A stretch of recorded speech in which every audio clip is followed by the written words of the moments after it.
संस्कार जो है घर से ही चलते हैं, जो हमारे माता पिता हैं। और उन माता पिताओं से मैं भी कहना चाहूंगा कि जो बुजुर्ग माता पिता हैं, जो अपने घरों में छोटे छोटे बच्चे रहते हैं, उनको राम राम जय माता दी जरूर किया करें, छोटे छोटे बच्चों को।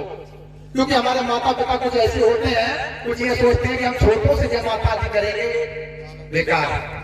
या कहीं गली से गुजरेंगे तो हम अगर छोटों को जय माता दी कर देंगे या राम राम कर देंगे तो हमारी नाक नीचे हो जाएगी। नहीं, वो संस्कार बढ़ जाएंगे घर में। आज अगर हम अपने छोटों को जय माता दी और राम राम करेंगे तो वो कल छोटे हमारे लिए जिस रास्ते से हम गुजरते होंगे तो वो पहले ही मौका देख के हमसे जय माता दी और राम राम कर लेंगे। बोली सच्चे दरबार की। क्योंकि तो सबसे पहले संस्कार हमारे घर के होना चाहिए। जब यदि हमारे घर में संस्कार सही है तो हम बाहर के संस्कारों को कर सकते हैं अच्छे तरीके से। तो देखिए, बाकी तो आगे कृपा कराऊंगा ही। और बाकी छोटा सा संत हूं और मैं कोई संत फंत नहीं हूं, मैं आप ही के तरह एक बच्चा हूं, भगवान कृपा का छोटा सा पात्र हूं। और बड़ा मेरी महान कृपा, मेरे परिवार संस्कार रहे, जो मेरे दादे परदादे से ये भोलेनाथ कृपा चली आ रही है। और बड़ा एक मेरे जैसे बहुत बड़े पापी को माता रानी के चरणों में सिर झुकाने का अवसर मिलता है, इससे ज्यादा कुछ नहीं। और धन्य है मेरे माता पिताओं को जिन्होंने मुझे जीवन दिया, मेरे भाइयों को जीवन दिया, जिन भाइयों का मैं अपने नाम रोशन कर रहा हूं, अपने माता पिताओं का नाम रोशन कर रहा हूं, क्योंकि संस्कारों की खातिर। और जहां पर डिमांड होने लगी वहां पर शक्ति कभी नहीं रहती भैया जी, वहां पर केवल दिखावा ही दिखावा रहता है, वहां शक्ति नहीं रहती। डिमांडों पर शक्ति नहीं उठती, क्योंकि डिमांड भगवान से नहीं अपने आप से करिए, अपने अंदर झांक कर देखिए। जैसे कि डिमांड कई प्रकार की होती है, हम बताएंगे, थोड़ा सा समझिए। एक डिमांड सबसे पहले माता रानी के चरणों से ही लगा देते हैं कि पहली डिमांड है कि माता रानी 10 रुपए का प्रसाद चढ़ा रहा है, हमारा 10 लाख का काम बन जाए। सच्ची हो तो अपने अंदर नहीं देखा कि हमने क्या पाप किए, क्या गलत कर दिया। कि माता रानी अगर तुम सच्ची हो आज और पत्थर की मूर्ति हो, तुम बोलती नहीं हो, अगर तुम सत्य हो तो 10 रुपए का प्रसाद चढ़ा के अर्जी लगा रहे हैं, पर 10 लाख का काम बने तो मानेंगे तुम सच्ची हो, नहीं तो तुम्हें झूठा कह देंगे। तो माता कहती है जा ठगिया भाग, तेरा 10 लाख का काम बनेगा और हम बनाएंगे, पर तू मान। जब तुमने जैसी जिज्ञासा की उस मां ने आशीर्वाद दे दिया, फलो फूलो दूधो गाओ पूतो फलो, कृपा हो गई 10 लाख की कृपा। तालियों के साथ ताली बजाएं। अब 10 लाख की कृपा 10 रुपए में हो गई। फिर दूसरे बार उसी दरबार भक्त फिर पहुंचता है, फिर कहता मां बहुत सच्ची हो, लेकिन सच्चाई का एक मार्ग रास्ता दो मेरे को। तो मां कहती है क्या बेटे, कि सच्चाई का मार्ग रास्ता ये दो मेरे को कि तुमने 10 रुपए में 10 लाख का काम बनाया। कम से कम मेरी पुत्र बहू के पुत्र नहीं हो रहा है, कम से कम पुत्र वधू तो बना दो से 20 रुपए का प्रसाद चढ़ाएंगे हम। कहते हैं वही वक्त फिर कह रहा है मां सच्ची हो तो 20 रुपए का प्रसाद चढ़ाएंगे, पर हमारी पुत्र बहू को पुत्र वधू बना दो। तो मां कहती है चल जा पुत्र वधू, फलो फूलो दूधो गाओ पूतो फलो, कृपा ही कृपा। भक्त खुश होके चला जाता है और मां के प्रति, उस पुत्रों के प्रति, उस पेट के प्रति, मतलब एकदम भगवान की कृपा, मां जगदम्बे की कृपा हो जाती। कहते हैं ना पांचों को पुत्र दे धन को माया, तो वो भी कृपा कर देती है 20 रुपए में। पर भक्त 20 रुपए की जगह प्रसाद भूल जाता है। जब भूलते भूलते पुत्र वधू पुत्र जन्मता है, पैदा होता है, बड़ा होता है, खेलते कूदते आगे बढ़ते हुए सर्विस नौकरी लगती है। सर्विस नौकरी के बाद वही प्रश्न फिर आ जाता है कि उसकी शादी होने के बाद उसके भी पुत्री प्राप्ति नहीं होती। बोली सच्चे दरबार की। जब वो तीसरी बार उस मंदिर फिर आता है, इसी मंदिर आता है, ऐसे मान लो ये मां आज नाती की सब कुछ दिया, तूने मेरे को पैसा दिया, गाड़ी दी, बंगला दिया, पर नाती के प्रति, नत बहू के प्रति पुत्र वधू नहीं। बड़ा कृपा, कहां गई तेरी कृपा? कि मां की तो कृपा है, पर भगत अपने आप में भूल गया, भक्त अपने आप में भूल गया। मां की तो वही कृपा रही। मां ने कही देखो पापी मांगते मांगते नहीं थक रहा है, और फिर मैं क्यों थक जाऊंगी, और मैं देते देते नहीं थकूंगी, पर परीक्षा लूंगी। अब फिर मां ने एक परीक्षा का प्रश्न के प्रति कि अब इसकी कुछ समय के लिए 1 से 3 साल नहीं सुनेंगे, कोई दरबार चला जाए पर नहीं सुनेंगे। फिर वही कि हे मां 30 रुपए का प्रसाद चढ़ाएंगे, इसको भी फल दे दो।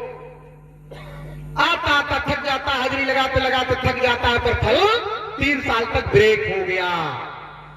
उस विधाता ने ब्रेक रख दिया। वो निराकार, जिसकी कोई मूर्ति नहीं, जैसे गमादेव की कोई तस्वीर नहीं, पत्थर पूजा, ऐसे ही वो निराकार भगवान है जिसकी कोई मूर्ति नहीं।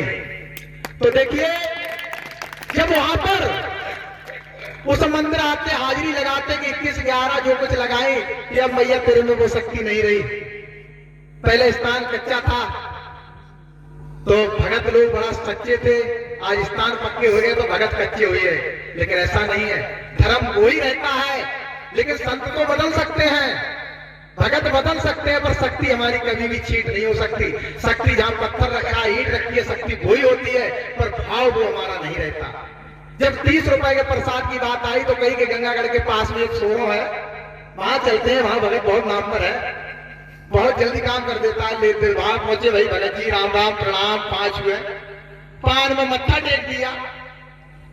जब मत्था टेक दिया, थोड़ा यहां पर एक बात ध्यान आ गई और आप लोग समझना, किसी भगत के पैर मत छूना, माता पिताओं को खूब छूना, मान सम्मान का छूना, ब्राह्मण जो भी अपना सम्मान करते हो सबके छूना, और संत है सम्मान लायक तो छूना। लेकिन अगर कोई नहीं छुपाता तो उससे बड़ा कोई संत नहीं हो सकता संसार में, ये ध्यान रखना। संत भाई कहलाता है जो पैर नहीं छुपाए, धी बेटी हो या जेंट्स हो, मनुष्य को इससे मतलब नहीं, क्योंकि आप पेशाब करके आए और उसके पैर छू लिए, उसे तो तुमने कर दिया पाप। संत वही होगा जो अपना पैर नहीं छुपाएगा। तो देखिए सोरो वो वक्त पहुंचता है। जब सोरो पहुंचा कि बड़ा अच्छा दरबार है माँ का, बड़ा बजरंगबली की कृपा, श्री रामचंद्र भगवान की कृपा है। भाई ऐसा हो कि भैया सोरो वाले, अरे जौवर तीरथ बड़ा है सोरो कि बड़ा महान कृपा रही, बड़ा महान कृपा रही। और दूसरे नंबर जब सोरो के पुजारी ने कहा भैया 5000 रुपए पड़ेंगे उसी भक्त से, तो बोला भैया 5000 नहीं 11000 देंगे, क्योंकि पैसा ही कमी था, भैया की कृपा हो चुकी थी, तो कि 11000 देंगे, पर काम कर दो। बोले जाओ काम हो जाएगा, ऐसे चुट्टी बजा दी। भाई काम कैसे हो जाएगा, 3 साल का ब्रेक लगा हुआ है, 1 साल हाजिरी लगा, इधर उधर खूब घूमते रहे। 1 साल में हाजिरी लगाई, लगाने के बाद भैया हम तो 11000 दे देंगे, काम नहीं हो, देखेंगे आइयो देखेंगे, करवा दिया। कोक कील दिए, कोक तुम्हारी कोक कील दिए, कोक कील दिए। अच्छा कोक के लिए, हाँ फिर ये होगा कैसे, सही कैसे होगी। भैया हमारी शक्ति थोड़ा काम नहीं कर पा रही, शक्ति कमजोर पड़ गई, शक्ति के प्राता हमारी शक्ति बताइए कोक के लिए, भैया हमारे बस की नहीं है, अंत देख लो। अच्छा क्या कह सकते हो संत जी, क्या कह सकते हो। जब कोक किलन की बात आई तो उनने बह गए, समझो गंगा की धार में बह गए। अब उनने कहा कि कहीं अच्छा भगत मिल जाए कहीं। जब अच्छे भगत की बात आई तो पहुंच गए रेखा की तरफ कि बहुत नामवर एक भगत जी है, चलो उस मढ़ी पे चलते हैं। जब उस मढ़ी पे पहुंचे तब तक 1 से 1.5 साल हो चुकी थी। जब 1.5 साल हो चुकी थी तो कई भैया हमारे नत बहू के बच्चे नहीं होते, और बड़ा पैसा का भंडार भरा है माता ने, और बड़ा अच्छी कृपा रही थी, लेकिन ये बताओ ऐसा क्यों। तो उन्होंने पता किया, कहा भैया 21,000 पड़ेगा, तो क्या देंगे। बहुत भीड़ लग रही है, बड़ा दरबार चमक रहा है, और कहते हैं ना चमत्कार को नमस्कार हमारा समाज हिंदू करता है। देखता नहीं कि असलियत क्या है, पर चमत्कार को नमस्कार अगर चाहे गलत हो रहा है लेकिन करना सिद्ध है, करना सिद्ध है। पर उसे परखिए, देखिए, समझिए। जो हमें हमने पहली बार कहा कि रुपए किसी भगत को नहीं देना चाहिए, वो गृहस्थ जीवन में लगा देना चाहिए। बच्चों की पढ़ाई लिखाई में लगाओगे कम से कम विकास तो आएगा। जब 21,000 की डिमांड 21,000 पे कम से कम 2.5 साल की स्थिति पे पहुंच चुके थे, 6 महीना शेष बचे थे फौजी साहब। जब 6 महीना शेष बचे थे तो देखिए 6 महीना शेष की स्थिति पे भैया तुम्हारा स्थान सच्चा नहीं। भैया 21,000 हमने हवन में खर्च कर दिए, इस हवन में उस हवन में 5 गोला का, 21 गोले का, 51 गोले का, भैया कृपा नहीं हुई।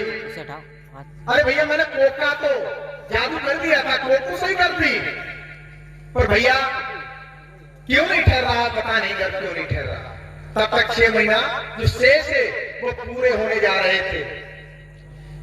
तो जब वो भक्त थक गया था, थकने के बाद जब उसके अंदर उबंग एक उसकी उसी नतबहू पर कृपा, कहते हैं कि कृपा 6 महीना के कृत सवार होनी थी।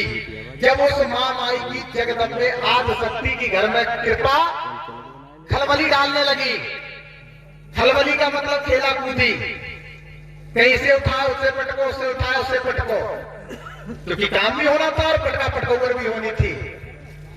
जब पटका पटकोवर चालू हो गई तो भाई कौन होगी हम ये है, कौन होगी हम ये है, कौन होगी हम ये है, कौन होगी हम ये है, ये सब चलता रहा। जब चलता रहा तब तक वो 6 महीना पूरे होने की स्थिति में उसी बहू पर उस माता आदि शक्ति की कृपा हुई और कहा कि बुढ़े सुनते हो कि तुमने पहले प्रसाद बोला था, वो प्रसाद नहीं किया, तुम्हें कथा करानी पड़ेगी। सियापत रामचंद्र भगवान के नाम से, सत्यनारायण स्वामी के नाम से अखंड ज्योत जलानी पड़ेगी, मंदिर बनवाना पड़ेगा और वहां पर आसन लगेगा, चौकी लगेगी, मां माई की जगदम्बे की कृपा होगी और जाओ पुत्र वधू हो जाएगी। और इतना इतना तुम्हें सब कुछ करना पड़ेगा। वो 6 महीना पूरे होने की स्थिति पे वो सब कार्य संपन्न हुए और संपन्न होने के बाद जैसे ही उन्होंने उतना सब कुछ किया, वो बेटी पुत्र वधू हो गई।